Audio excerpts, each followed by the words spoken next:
Hi and hello there, Aries! Welcome new subscribers! My name is Yan. Returning is Tambayers. Thank you sa inyo walang sawang love and support for me. Taas na powers.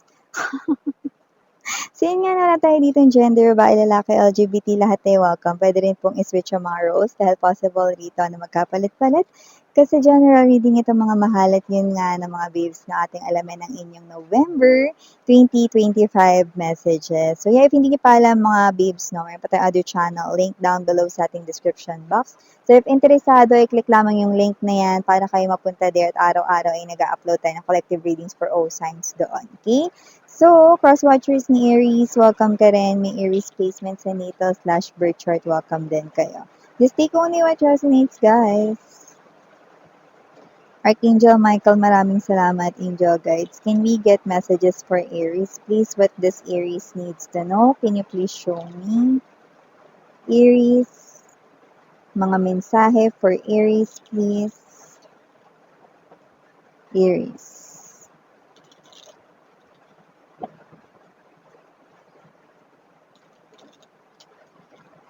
Mga mensahe for Aries. Okay.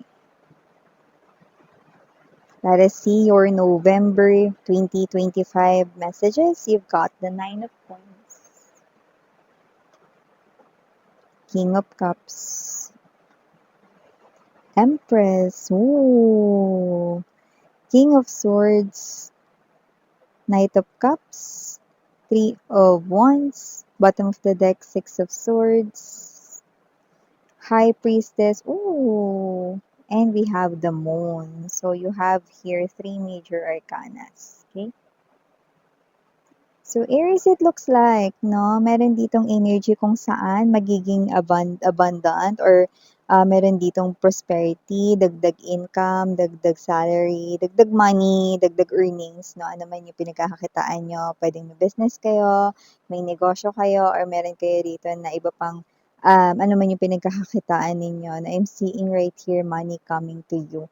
And it looks like this is something here that you're gonna love. Because sakto yung pasok nito, no? Dahil okay, alam naman natin na holiday season no, is, no, nagbibigay ng mga presents, no, yes, na naglalabas talaga dito, no, ng money yung tao, but it looks like you're not someone na mafe-feel mo na nawawalan ka ng pera or konti na lang yung natitira sa'yo, like hindi, no, because I'm seeing you right in here, no, na meron kayong enough money para salubungin ang year 2026. Wow! So, maliban diyan, yung iba sa inyo maaaring kakausapin kayo rito ng company pinagtatrabahuhan ninyo, no? Or business partner ninyo rito. Basta kung ano yung i-mention sa inyo, something that will add up sa'yo ritong kita.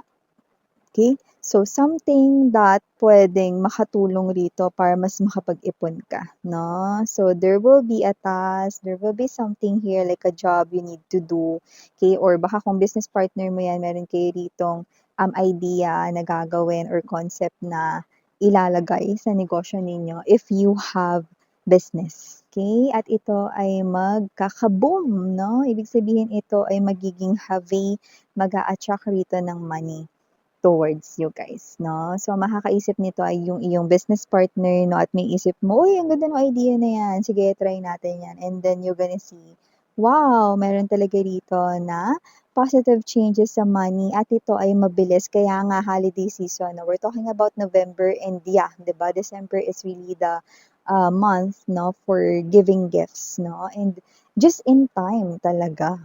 Wow! So, maliban diyan, Aries, nakakakita rin ako ng energy rito, no, na you have here options when it comes to love. Someone is already around you, but someone here is paparating pa lang in the future, no. I do see someone loving you, no, with the King of Cups energy. This person here, maaring matagal na siyang may gusto sa'yo, but not yet revealing ang kanyang emotions and feelings, no. And the other one is parating pa lang sa inyo, Aries, Knight of Cups energy, okay, Three of Wands energy. You might meet this person here not in November 2025, pero lumabas na rito yung energy niya. So, ibig sabihin, sa November 2025, no, may mga mangyayari na mga situations dito sa person na to na makikilala mo pa lang, no, okay, may mga mangyayari na sa kanya sa month ng November 'no, na parang yun ay isang, proseso na nangyayari 'no, sa 5D world 'no, kung saan yan ay magdadala rito sa inyo 'no, sa year 2026. Ay, sa year 2026 pa miss yan. Huwag kayong mag-alala kasi nakuha ko rito na puwedeng, sa start ng second quarter ma-meet mo na yan 'no. Eh, teka miss yan 'no, meron ba tayong clue diyan para malaman natin kung sino yung paparating pa lang? Yes, this is someone here younger than the other one na may gusto sa inyo, okay. And also this is someone here na lumalabas rin dito na future na nakikita kong pipiliin mo. Wow! With the Empress energy, I do see that you're attracting here individuals na may magandang mga heart. Kind rin sila, gentlemen, gentlewoman, lahat ng gender dito. And they're also abundant and they also have lots of offers to give to you. Pero you will end up loving the paparating pa lang na person. Yan o. Wow! Okay, so parang lumalabas rin naman dito na kahit naman din yung person na may gusto sa inyo in the background na hindi pa nagko-confess with the King of Cups energy na puwedeng kaedad niyo lang or hindi nalalayo ang edad sa inyo 'no. This person is also a good person, okay. However, you will fall in love with the upcoming, okay, person sa iyong life 'no. I do see that whoever this upcoming person, this is someone romantic, this is someone right here with a touch of classic and traditional vibe yung nafe-feel natin sa kanya. And this is someone right in here 'no, na talaga namang makaka-steal ng iyong attention and heart. So yun ang nakikita natin dito 'no. And for some reason, you feel that this is really the one. Empress and the High Priestess energy is an energy here of someone very intuitive. So it looks like you're gonna feel yung mga mare-receive mo mga messages from your divine unseen forces 'no, na this is it, etong paparating ang the one for you. Okay, you might meet this person here while you're traveling, okay? Maybe while you're doing here your business travels or business trips or maybe you're just doing here no vacation. Okay, so yun nakikita natin dito. Okay, high chance you're gonna meet this person here when you're out and about.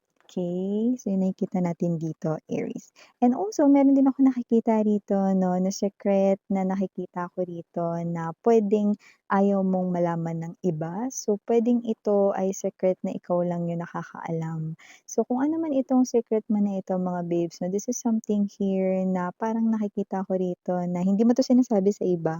Hindi dahil pinagdadamot mo ito, no, kundi ito kasing secret na to ay very important sa'yo. Okay. So, parang para sa'yo 'no, yung energy na nalaman ko 'to, pinaghirapan ko 'to na ma-discover.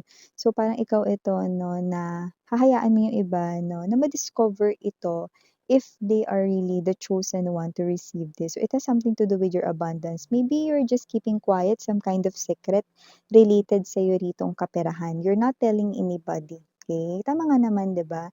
So, if meron ka ditong sekreto related sa iyong work, hindi mo yun sinasabi sa iba because you also want other people 'no, to see the gems inside them.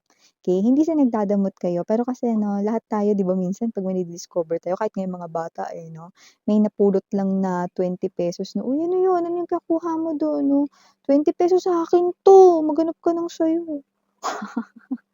Yung gano'ng klase ng energy pero ikaw hindi ka nagdadamot. It's just that 'no, this is your secret. This is your parang ace. Ito yung parang, pinaka, ginagawa mo, bakit mo nagagawa yung ganitong bagay ng mas mabilis or mas maayos 'no. So, it looks like there's something here 'no that, ito yung parang bagay na hindi mo shine-share sa iba because this is something here na alam mo na pinaghirapan mo. Okay, so I hope nakukuha niyo yung mga babes 'no. So, you're not telling this to anybody because, ikaw ito sa sarili mo 'no, na na-discover mo ito. Okay, and also 'no, nakita rin ako rito ng energies 'no, na possible na meron dito something to do at nighttime or maybe magagabi na, hapon na, yung parang nag-aagaw na yung liwanag at dilim kinda thing 'no. So, ano meron dun miss 'yan 'no, something at night, ang maaari ritong dumating sa'yo like a message. And this message right in here came from not your ex, but from someone here that is a stranger to you. okey. Miss yan, hindi ako nakikipag-usap sa mga stranger, Miss yan, you know. I know, but for some reason, okey, I do see that this person here has this, important role or important character to play in your life.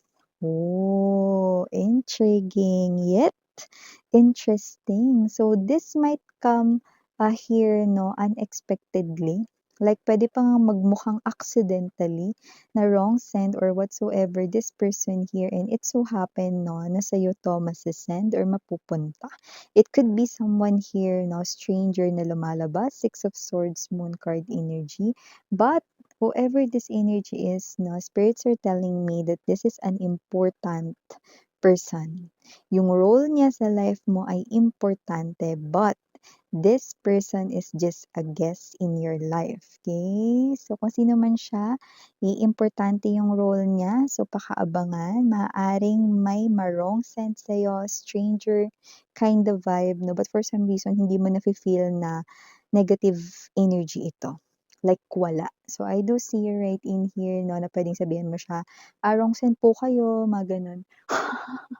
Or whatsoever 'no, pero akala mo hanggang dun lang yun, may madudugtong pa dun, Aries 'no. So, wow 'no, you will not feel something weird, you will also not feel something, um, ominous 'no, like walang nakakatakot na feeling dito sa magse-send sa'yo ng message. So yeah, these are all the messages para sa'yo, Aries, 'no? And kung may mga nagtatanong, "Miss yan, wala ka ba nakita diyan na ano, para dun sa magka-in relationship? Kasi meron naman akong boyfriend, girlfriend ngayon." Yeah, if you're in a relationship right here, 'no, meron tayong nakikita rito na maybe your person here, 'no, is puwedeng may sabihin sa'yo. Puwedeng malalayo lang muna siya sa'yo ng pansamantala, magiging LDR kayo, maybe because of work or maaasikasuhan siya sa ibang lugar. Pero hindi naman ito nakikita nating hadlang 'no, na may mangyayaring hindi maganda sa relationship ninyo, wala 'no. It's just that maaaring maging, LDR lang muna kayo pansamantala. Okay, but the communication is, smooth flowing. So yeah, these are all the messages para sa'yo, Aries. Maraming salamat sa oras mo. Again, I'm Yuriana Only. Sarang Love and Light. Annyeong.